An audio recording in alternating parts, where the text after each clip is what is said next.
Caribbean সাগরের মাঝখানে একটা ফ্যামিলি ছুটি কাটাতে এসেছিল। আসলে তাদের ছোট ছেলে ভ্যানের জন্মদিন ছিল। সেখানে জুলিয়া সাঁতার কাটার জন্য সমুদ্রে ঝাঁপ দিয়ে দেয়। সাঁতার কাটার সময় সে কিছু অনুভব করতে পারে, কিন্তু সে কিছুই সেখানে দেখতে পায় না। তাই সে ভাবে এটা হয়তো তার মনের ভুল হবে। কিছুক্ষণ পর সে আবার কিছু অনুভব করে, কিন্তু এবারও সে কিছু দেখতে পায় না। কিন্তু এখন সে ভয় পাচ্ছে, তাই সে বোটের দিকে সাঁতার কেটে চলে যেতে চেয়েছিল। সে যত সাঁতার কেটে বোটের দিকে যেতেছিল, তাকে যেন সমুদ্র নিচের দিকে টানতেছিল। সে এবার ভীষণ ভয় পেয়ে যায় আর সাহায্যের জন্য জোরে জোরে ডাকা শুরু করে। তার মেয়ে কেসি কানে হেডফোন লাগিয়ে গান শুনতেছিল, তাই সে কিছু শুনতে পাচ্ছে না। তার স্বামী টম আর ছোট ছেলে ভ্যান, তারা দুজনে মিলে মাছ ধরতেছিল। জুলিয়া পানির উপরে বেঁচে থাকার চেষ্টা করে, কিন্তু মুখের ভিতরে পানি চলে যাওয়ার কারণে সে জোরে জোরে চিল্লাতেও পারছে না। কিছুক্ষণ পর টমের মনে পড়ে অনেকক্ষণ ধরে জুলিয়াকে সে দেখতে পাচ্ছে না। তাই সে জুলিয়াকে বোটের ভেতর খোঁজাখুঁজি শুরু করে, আর সে দেখতে পায় তার স্ত্রী জুলিয়া সাহায্যের জন্য চিল্লাচ্ছে। তাড়াতাড়ি করে তার বাচ্চাদের ডাকে আর বোটটা জুলিয়ার কাছে নিয়ে যায়। তারপর সমুদ্রে ঝাঁপ দিয়ে জুলিয়াকে উপরে নিয়ে আসে। টম জিজ্ঞেস করে, কি হয়েছিল তোমার সঙ্গে? উত্তরে জুলিয়া বলে, আমি যখন সমুদ্রে সাঁতার কাটছিলাম তখন আমাকে যেন সমুদ্রের নিচের দিকে টানতেছিল। আমি কোনো মতেই বোটের দিকে আসতে পারছিলাম না। এরপর রাত হয়ে যায়। তারা বোটকে খুব সুন্দরভাবে সাজায় এবং তাদের ছোট ছেলের জন্মদিন পালন করে। মুভির আসল কাহিনী এখান থেকে শুরু হয়।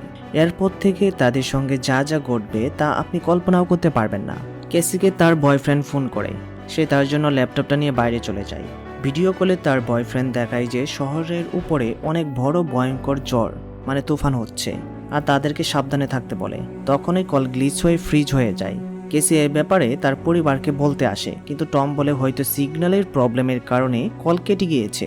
তখনই তারা বাইরে কিছু আওয়াজ শুনতে পায় এবং তা দেখার জন্য বেরিয়ে যায়। তারা দেখে তিমি মাছের একটা দল তাদের বোটের পাশ দিয়ে যেতেছিল। টম বলে তিমি মাছের দল সবসময় পৃথিবীর ম্যাগনেটিক ফিল্ড ফলো করে, কিন্তু যখন কোনো বড় তুফান আসবে তখন তারা কনফিউজড হয়ে যায়। হঠাৎ তখনই বোটে কিছু একটা ধাক্কা লাগে আর ভ্যান পড়ে যায়। টম চিন্তায় পড়ে যায়, তাদের বোটে কিছু হয় নাই তো। তাই সে দেখার জন্য পানির নিচে চলে যায়। কিছুক্ষণ পর উঠে আসে। তার কাঁধে আমরা একটা কাটা দাগ দেখতে পাই। জুলিয়া তার কাটা গায়ে মলম লাগায়। টম বলে পানির নিচে তার মনে হচ্ছিল কোনো একটা বড় জিনিস তার দিকে দেখতেছিল, কিন্তু সে যখন পিছন ঘুরে দেখে সেখানে কিছুই ছিল না। তাদের বোটটা খারাপ হয়ে গেছে। তাই তারা সাহায্যের জন্য রেডিওতে ফোন করে। ক্যাসি তার ফোনে সিগন্যাল আনার চেষ্টা করছিল, কিন্তু সে কোনো সিগন্যাল পায় না। জুলিয়া রেডিওতে একটা আওয়াজ শুনতে পায়, কিন্তু আওয়াজটা অপরিষ্কার ছিল। টম সবাইকে বলে তাদের কাছে 4 দিন পর্যন্ত বেঁচে থাকার খাবার আছে। তার আগেই তাদেরকে কোনো মাছ ধরা জাহাজের সিগন্যাল পাঠাতে হবে। এই সময়ের ভিতরেই তাদেরকে এখান থেকে বেরোতে হবে, তা না হলে তারা মারা যাবে। তখনই তারা অদ্ভুত কিছু আওয়াজ শুনতে পায়। বাইরে বেরিয়ে এসে দেখে অনেকগুলো উল্কাপিণ্ড আকাশ থেকে সমুদ্রের মতো পড়তেছে। তারা ভয় পেয়ে যায় আর বোটটা চালিয়ে সেখান থেকে পালানোর সিদ্ধান্ত নেয়। টম যখন বোটটা চালানোর চেষ্টা করে, বোটটা খারাপ হওয়ার কারণে আর চলে না। বোটের ইঞ্জিনের অবস্থা খুবই খারাপ, আর তা ঠিক করার জন্য তাদের কাছে পর্যাপ্ত জিনিসও ছিল না। তখনই তাদের পাশেই একটা উল্কাপিণ্ড পড়ে। টম তার ফ্যামিলিকে জড়িয়ে ধরে একটা জায়গায় বসে পড়ে। তাদের বোটে থাকার কম্পাসটাও ঠিকমতো কাজ করছিল না। আর তখনই সমুদ্রে খুব জোরে বাতাস শুরু করে, যার কারণে তাদের বোটটা খুব ভয়ঙ্করভাবে হিলতে থাকে। টম সাহায্যের জন্য বারবার রেডিওতে কল করে, কিন্তু দুর্ভাগ্যবশত কোনো সিগন্যালই পায় না। আচমকা অদ্ভুতভাবে জুলিয়ার নাক থেকে রক্ত বেরোনো শুরু হয়। আরো জোরে জোরে হাওয়া বইছিল। তখন জুলিয়া গেট বন্ধ করার চেষ্টা করছিল। টম একটা ফ্লেয়ার জ্বালায়। কিছুক্ষণ পর অন্ধকার হয়ে যায়। পরের দিন তারা ঘুম থেকে উঠে ঝড় তুফান থেমে গেছে, আর তাদের বোটটা অনেক জায়গায় ভেঙেও গিয়েছিল। কিন্তু যা পরের মুহূর্তে ঘটলো সেটা কেউই আশা করেনি। তারা বেরিয়ে এসে কিছু একটা দেখে, যা দেখে তারা অবাক হয়ে যায়। কাল রাতে তারা সমুদ্রের মাঝখানে ছিল, কিন্তু আজ সেখানে কোনো পানি নেই। তাদের বোটটা একটা পাহাড়ের উপর আটকে আছে। তারা এই দৃশ্য থেকে ভীষণ ভয় পেয়ে যায়, আর তারা বুঝতে পারেনি তাদের সঙ্গে কি হয়েছে। ক্যাসি তার ফোনে সিগন্যাল চেক করে, কিন্তু কোনো সিগন্যাল পায় না। টম কম্পাসটা দেখে, কিন্তু কম্পাসটাও এখানে কাজ করছিল না। ক্যাসি ভাবে তার বয়ফ্রেন্ড হয়তো মারা গেছে, তাই সে কান্নায় ভেঙে পড়ে। ভ্যান অনেকগুলো বেলুন নিয়ে ঝুলিয়ে রাখে, যাতে সাহায্যের জন্য তাদেরকে দেখতে পায়। টম আবার সাহায্যের জন্য রেডিওতে ফোন করে, কিন্তু এবার একজন লোক তার কলের উত্তর দেয়। তার নাম হচ্ছে নাও। সে একটা সাবমেরিনের ভিতরে আছে। কাল রাতে তাদের সঙ্গে একই ঘটনা ঘটেছিল। সে বলে পৃথিবীর ম্যাগনেটিক ফিল্ড হেলে যাওয়ার কারণে পানি এখান থেকে অন্যদিকে চলে গেছে। সে বলে, আমি সাহায্যের জন্য অনেকবার চেষ্টা করেছি, কিন্তু আমিও কোনো সিগন্যাল পাই না, শুধু তোমাকে ছাড়া। সে আরও বলে পৃথিবীর ম্যাগনেটিক ফিল্ড আবার ঠিক হয়ে যাবে, পানি আবার ফেরত চলে আসবে, এটা 1 সপ্তাহের মধ্যেই হয়ে যাবে। তাদের কাছে এখন 1 সপ্তাহ সময় আছে, এর মধ্যেই তাদেরকে এখান থেকে বেরোতে হবে, না হলে তারা পানিতে ডুবে মারা যাবে। সে বলে তার যে পার্টনার সঙ্গী ছিল সেও মারা গেছে, আর সাবমেরিনে 4 জনের জায়গা হবে।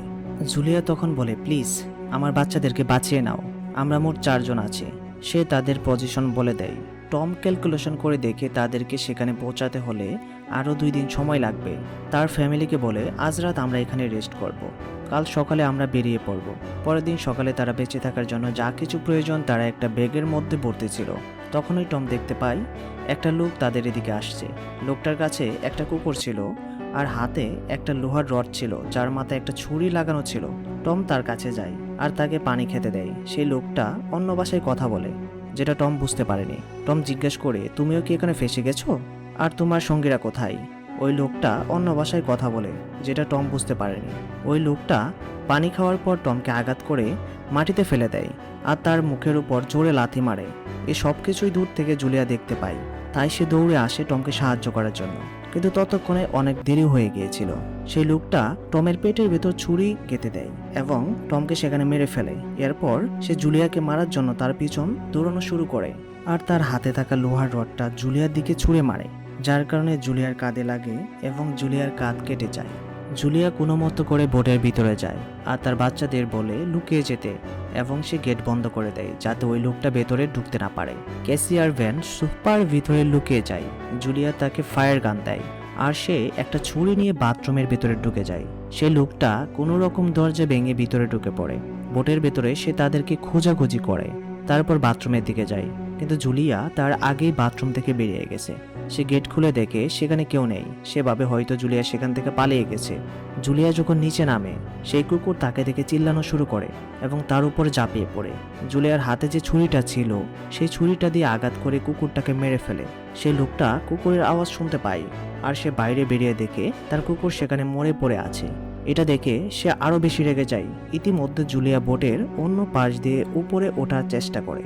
সে উপরে উঠে ভাঙ্গা কাচের জানালা দিয়ে ভেতরে ঢোকার চেষ্টা করে, কিন্তু সেই লোকটা সেখানে চলে যায় এবং তাকে ধরে সেখানে মারধর করে। জুলিয়া ফার্নিচার ধরে বাঁচার চেষ্টা করছিল, কিন্তু সেই লোকটা তাকে টেনে আবার মারধর করে। তারপর তার হাতের উপর পা দিয়ে শক্তভাবে চেপে ধরে যাতে ছুরিটা ফেলে দেয়। তারপর চুল ধরে টেনে উপরে তোলে আর সোফার মধ্যে ফেলে তার গলা টিপে মারতেছিল। বাচ্চাগুলো সবকিছু দেখতেছিল। কেসি বেরিয়ে এসে ফায়ার গান সেই লোকটার উপর চালিয়ে দেয়। ফায়ার গান চালানোর কারণে সেই লোকটার গায়ে আগুন লেগে যায় আর বোটেও আগুন লেগে যায়। জুলিয়া তার বাচ্চাদের সোফার নিচ থেকে বের করে এরপর শেষে লোকটার মুখের উপর লাথি মেরে বেরিয়ে চলে আসে আর মেপ আর ব্যাগ নিয়ে সেখান থেকে পালিয়ে যায়। ভ্যান আর ক্যাসি তার বাবাকে জড়িয়ে ধরে কান্নায় ভেঙে পড়ে। জুলিয়াও তাদের সঙ্গে কান্না করতেছিল। তখনই সেই লোকটা জাহাজ থেকে বেরিয়ে আসে এবং তাদেরকে তাড়া করে। কিছুক্ষণ পর বোর্ডে একটা ধামাকার সাথে বোটটাও শেষ হয়ে যায়। কিছুক্ষণ যাবার পর তারা একটা ঝর্ণার পাশে থেমে যায়। তারা সেখানে আরাম করতেছিল। কেসি ভাবে হয়তো সেই লোকটা ভ্যানের বেলুন থেকে তাদের কাছে এসেছিল। এটা দেখে ভ্যান নিজেকে দোষী মনে করে, আর জুলিয়া তাকে বোঝায় যে এতে তার কোনো দোষ ছিল না, আর সবাইকে আগে যেতে বলে, কারণ সে পাগলা লোকটা এখনো তাদের পিছন আসতেছিল। রাস্তার মধ্যে একটা ছোট পানির ডোবায় একটা হ্যামার হ্যান্ডশেক মরে পড়েছিল। তখনই জুলিয়া দেখে সেই লোকটা তাদের খুব কাছাকাছি চলে এসেছে। তখনই সবাই একটা দৌড় দিয়ে পালিয়ে যায় আর একটা উঁচু পাহাড় থেকে নিচে পড়ে যায় তারা। সেখান থেকে তারা কোনো রকম ভাবে সেই লোকটা থেকে অনেক দূরে চলে যায়। এখন তারা সেই লোকটাকে আর দেখতে পাচ্ছে না। জুলিয়া ভাবে হয়তো সেই লোকটা তাদেরকে ফলো করা ছেড়ে দিয়েছে। হাঁটতে হাঁটতে সেখানে অনেকগুলো সমুদ্রের মাছ মরেছিল, তারা সেগুলো দেখতে পায়। আর মানুষ যত প্লাস্টিক সমুদ্রে ফেলেছিল সেগুলো সেখানে জমে পড়েছিল। ব্যান আস্তে আস্তে চলতেছিল, তাই জুলিয়া বুঝে যায় ব্যান ডিহাইড্রেশনের শিকার হয়ে গেছে। তারা সেখানে বসে কিছুক্ষণ রেস্ট করার সিদ্ধান্ত নেয়। যখন তারা পানির বোতল খোলে দেখে তার মধ্যে কোনো পানি ছিল না। সব পানি রাস্তা দিয়ে আসার সময় পড়ে গেছে। কেসি ভাবে হয়তো সে বোতলের কে ভালোভাবে টাইট করেনি, তার কারণে পানির বোতল থেকে পানি পড়ে গেছে। জুলিয়া এটা দেখে তার উপর চিল্লাচিল্লি করে, আর তখন কেসি বলে এতে কি যায় আসে, আমরা তো কিছুক্ষণ পরে মারাই যাব। এখানে না আছে কোনো মানুষ, না আছে কোনো সাহায্য, আর আমাদেরকে মারার জন্য একজন আমাদেরকে পিছনেই পড়ে আছে। এরপর তারা আবার আগের দিকে যাওয়া শুরু করে, কারণ 2 দিনের মতো তাদেরকে সাবমেরিনের দিকেই যেতে হবে। কিছুক্ষণ পর তারা একটা ভাঙ্গা প্লেন দেখতে পায়। তারা যখন ভিতরে প্রবেশ করে তখনই অনেকগুলো পাখি উড়ে যায়। এটা দেখে তারা ভয় পেয়ে যায়। তারা সিদ্ধান্ত নেয় আজ রাতটা এই প্ল্যানের মধ্যেই কাটাবে। তাদের কাছে যতটুকু খাবার ছিল তারা সবাই মিলেমিশে খায়। ক্যাসি জিজ্ঞাসা করে, মা, তোমার আর বাবার লাভ স্টোরি কেমন ছিল? জুলিয়া বলে, টম হাসপাতালে আমার পেশেন্ট ছিল। একদিন তোমার বাবা আমাকে একটা ফুল এবং একটা প্রেমপত্র দিয়ে আমাকে প্রপোজ করে। এটা বলার পর তারা সবাই ঘুমিয়ে পড়ে। রাতের মাঝখানে ক্যাসি প্লেন থেকে বাইরে বেরিয়ে আসে। তখনই আমরা দেখি সেই ভয়ঙ্কর লোকটা তার পিছনে চলে আসে। লোকটা যখনই ক্যাসিকে মারতে যাবে, জুলিয়া পিছন থেকে এসে ছুরি দিয়ে আঘাত করে সেই লোকটাকে মেরে ফেলে। সকাল হতেই তারা বেরিয়ে পড়ে সাবমেরিনের দিকে যাওয়ার জন্য। তারা দেখতে পায় যে লোকটাকে তারা মেরেছিল তার গোটা গায়ে কেমন যেন একটা আঁচড়ের দাগ। তারা এটা থেকে ভয় পেয়ে যায় আর ভাবে এখানে হয়তো কোনো ভয়ঙ্কর প্রাণী আছে। কিছুটা দূর যাবার পর তারা ম্যাপ খুলে দেখে তারা কি সঠিক পথে যাচ্ছে কিনা। সেখানে একটা জায়গায় কিছু পানি ছিল, তাই ভ্যান কি করে সেই পানি খেতেছিল। তারা দুজনেই ভ্যানকে এমন ক্ষতি দেখে তাড়াতাড়ি করে সেখান থেকে তুলে নেয় এবং জুলিয়া বলে এসব নোংরা পানি খেলে সে অসুস্থ হয়ে পড়বে। তাই তারা আগের দিকে যাওয়া শুরু করে, কিন্তু রোদের তাপমাত্রা অনেকটাই ছিল। তাই সবাই তাদের মাথায় একটা কাপড় জড়িয়ে ফেলে। তখন ওই ভ্যানের মাথা ঘুরে পড়ে যায় আর সে সেখানেই পড়ে যায়। সেখানে অনেকগুলো প্লাস্টিকের চেয়ার পড়েছিল। তারা একটা ছোট শেল্টার বানায় আর তারা সিদ্ধান্ত নেয় সূর্য ডুবা পর্যন্ত তারা এখানেই রেস্ট করবে। তারা যখন রেস্ট করতেছিল, জুলিয়া বাইরে কিছু আওয়াজ শুনতে পায়। সে বেরিয়ে এসে দেখে এক ঝাঁক কাকড়ার দল তাদের দিকে আসতেছিল। এই দৃশ্য দেখে প্রথমে তার বাচ্চাদের ঘুম থেকে উঠায়, তারপর তাদেরকে নিয়ে দৌড়ে পালায়। দৌড়াতে দৌড়াতে তারা সেখানে একটা কার্গো শিপ পড়ে থাকতে দেখতে পায়। সেখানে 3 জন ক্রু মেম্বার বেঁচে ছিল। জুলিয়া তাদেরকে দেখে সাহায্যের জন্য চিল্লাই যে, প্লিজ আমাদেরকে বাঁচাও, আমরাও এখানে তোমাদের মতো ফেসে গেছি। তাদের মধ্যে একজন এগিয়ে আসে সাহায্য করার জন্য, কিন্তু বাকি দুজন তাকে আটকে ফেলে। তারা 3 জনেই বুঝতে পারে তাদের পিছনে অনেকগুলো কাকড়া তাড়া করে আসছিল। তাই তারা ভাবে একটা কন্টেনারের ভিতর ঢুকে যাবে আর ভেতর থেকে লক করে দেয় আর এদেরকে বাইরে মরার জন্য ছেড়ে দেয়। জুলিয়া বাইরে থেকে কন্টিনিউ গেটে ধাক্কা দেয় আর বলে আমাদেরকে ভেতরে ঢুকতে দাও, কিন্তু তারা গেট খুলে না। তাই তারা কোনো উপায় না পেয়ে তারা কোনো রকমভাবে 3 জন কন্টেনারের উপরে উঠে পড়ে। কন্টেনারের ভেতরে 3 জন ঢুকেছিল। সেই কন্টেনারের মধ্যে একটু ফাঁকা ছিল আর সেই ফাঁকা দিয়ে কাকড়াগুলো ভেতরে ঢুকে যায় আর তাদের উপর হামলা করে তাদেরকে মেরে ফেলে। একজন উপরে ফাঁকা দিয়ে উপরে ওঠার চেষ্টা করছিল, কিন্তু তাকেও কাকড়াগুলো টেনে মেরে ফেলে। এরপর জুলিয়া সেখানে বেহুশ হয়ে যায়। সেখানে তারা অনেকগুলো পানির বোতল পায়, তাকে তারা তৃষ্ণা মিটায়। তারা সেই লাশগুলোর মধ্যে একটা বন্দুক, একটা স্যাটেলাইট ফোন পায়। জুলিয়া ফোনের সাহায্যে সেই নাওয়ের সাথে কন্ট্যাক্ট করার চেষ্টা করে। নাও তাদেরকে বলে তারা যেন তাড়াতাড়ি করে সাবমেরিনে চলে আসে। সে ক্যালকুলেশন করে দেখেছে সমুদ্রের পানি খুব তাড়াতাড়ি চলে আসতে পারে। সে বলে, আমি একটা গানে শ্যুট করছি, তোমরা আকাশের দিকে তাকিয়ে দেখো আর সেই দিকে তোমরা তাড়াতাড়ি করে চলে আসো। সে একটা শ্যুট করে আর তারা সেটা দেখতেও পায় আর সেই দিকে যাওয়া শুরু করে। কিছুটা দূর যাবার পর তারা পাহাড়ের উপর থেকে সাবমেরিনটা দেখতে পায়, কিন্তু সেটা তাদের থেকে অনেকটাই দূরে ছিল। এবার তাদের সামনে একটা সমস্যাও ছিল। সাবমেরিনের কাছে যাওয়ার জন্য তাদেরকে পাহাড়ের রাস্তা পেরিয়ে যেতে হতো। তাও এটা এতটা সহজও ছিল না। যখনই তারা রাস্তার পাশ দিয়ে যেতেছিল তখনই উপর থেকে কিছু পাথর নিচে পড়তেছিল। এটা দেখে জুলিয়া তার বাচ্চাদেরকে আগে থেকে ধাক্কা মেরে ঠেলে দেয়। সে পিছনের দিকে তার জন্য চলে আসে। অনেকগুলো পাথর পড়ে তার সামনে রাস্তা জ্যাম হয়ে যায়। জুলিয়া তার বাচ্চাকে বলে তারা যেন তার মার কথা চিন্তা না করে সেখান থেকে চলে যায়, কিন্তু ক্যাসি বলে আমরা তোমাকে ছাড়া যাব না, তুমি পাহাড়ে চড়ে আমাদের দিকে চলে আসো। জুলিয়া তাদেরকে আবারও বলে তোমরা আমার কথা চিন্তা করো না, তুমি তোমার বাইকে নিয়ে এখান থেকে চলে যাও। ক্যাসি তার বাইকে নিয়ে সেখান থেকে চলে সাবমেরিনের কাছে চলে যায়, কিন্তু সেখানে গিয়ে দেখে নাওয়ের অবস্থা খুবই খারাপ ছিল। নাও তাদেরকে বলে আমি কিছুক্ষণের মধ্যে মারা যাব। এখন সাবমেরিনের মধ্যে 3 জনের জায়গা হয়ে গেছে, তাই ক্যাসি আবার দৌড়ে যায় তার মাকে আনার জন্য।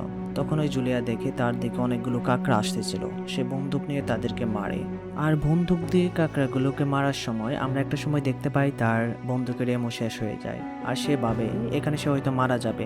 তখন ওই কেসি এখানে এসে পড়ে আর তার মায়ের দিকে হাত বাড়ায় এবং তার মাকে কোনো রকম ভাবে সেখান থেকে টেনে বের করে। কেসির সাহায্যে তারা দুজন সেখান থেকে বের হয়। দুজন ফুল স্পিডে সাবমেরিনের দিকে দৌড়ে যায়। তাদের পিছনে কাকড়া পড়েছিল। তারা তাড়াহুড়া করে সাবমেরিনের উপরে উঠে যায়। ভ্যান আগে থেকে উপরে ছিল, সে বন্দুক দিয়ে গুলি করে কাকড়াগুলোকে মারতেছিল। এরপর জুলিয়া বন্দুকটা নিয়ে কাকড়াগুলোকে মারে যতক্ষণ না পর্যন্ত তার বাচ্চা ভেতরে ঢুকে যায়। যখনই তার বাচ্চা ভেতরে ঢুকে যায় সেও তাদেরকে সঙ্গে নিয়ে ভিতরে ঢুকে যায় এবং সাবমেরিনের ঢাকনা বন্ধ করে দেয়। তখনই আমরা দেখি যে সমুদ্রের পানি আবার চলে আসছে। তারা 3 জনেই সিটে বসে শক্তভাবে সিট বেল্ট লাগিয়ে নেয় পানির আঘাতে সাবমেরিন এদিক ওইদিক দুলতে থাকে, তাই কেসি বমি করে দেয়। তখনই তারা খুব জোরে একটা আওয়াজ শুনতে পায়, যার কারণে তারা অজ্ঞান হয়ে পড়ে। কিছুক্ষণ পর তাদের সবার জ্ঞান ফেরে। তারা একে অপরকে বেঁচে থাকতে দেখে অনেকটাই খুশি হয়।